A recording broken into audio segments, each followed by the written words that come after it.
CM Chandrababu మీద బనగానపల్లె మాజీ MLA Katasani Ramireddy fire అయ్యారు. రాయలసీమ ప్రాంతంలో నీటి కొరతను దృష్టిలో ఉంచుకుని వైసీపీ హయాంలో రాయలసీమ లిఫ్ట్ ఇరిగేషన్ ప్రాజెక్టుకు శ్రీకారం చుట్టడం జరిగిందని చెప్పారు. కానీ కూటమి ప్రభుత్వం అధికారంలోకి వచ్చాక జగన్ కు ఎక్కడ మంచి పేరు వస్తుందోనని రాయలసీమ లిఫ్ట్ ఇరిగేషన్ ప్రాజెక్టు మీద సీతకన్ను వేశారని మండిపడ్డారు.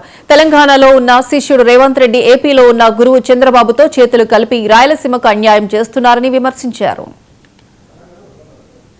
రాయలసీమ ప్రయోజనాలను దృష్టిలో ఉంచుకొని ఆనాడు జగన్మోహన్ రెడ్డి గారు చేస్తే మరి ఒక ముఖ్యమంత్రి స్థాయిలో ఉన్న వ్యక్తి చంద్రబాబు నాయుడు గారు అడుగడుగునా కూడా అడ్డుకుంటారు. ఈరోజు ఆఖరకు ఆయన ముఖ్యమంత్రి స్థాయిలో ఉండి కూడా పక్క రాష్ట్రమైనటువంటి ముఖ్యమంత్రి రేవంత్ రెడ్డి గారితో కుమ్మక్కైపోయి ఈరోజు మన యొక్క రాయలసీమ యొక్క ప్రయోజనాలను తాకట్టు పెట్టి ఈరోజు ప్రజలందరూ కూడా ఎందుకు ఓటేశాం, ఈరోజు దాదాపు 52 సీట్లలో దాదాపు 90% తెలుగుదేశం పార్టీకి సీట్లు ఇచ్చినప్పటికీ కూడా మరి రాయలసీమ మీద కనీసం మరి ఆ యొక్క కృతజ్ఞత కూడా చూపకుండా ఈరోజు రాయలసీమ ప్రయోజనాలను తాకట్టు పెట్టడం జరిగింది.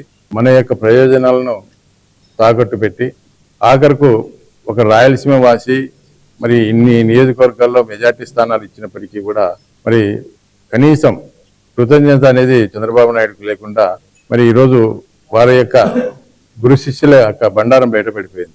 ఎందుకంటే ఎవడైనా కూడా శిష్యుడు గురువుకు ఏదన్నా కూడా మనం చేయడం జరుగుతుంది. ఎందుకంటే గురు శిష్యులు కాబట్టి వాళ్ళిద్దరూ మరి ఒక గురువుకు ఏదైనా కూడా దానం కానీ ఏదైనా కానీ మంచి చేయాలంటే గురువు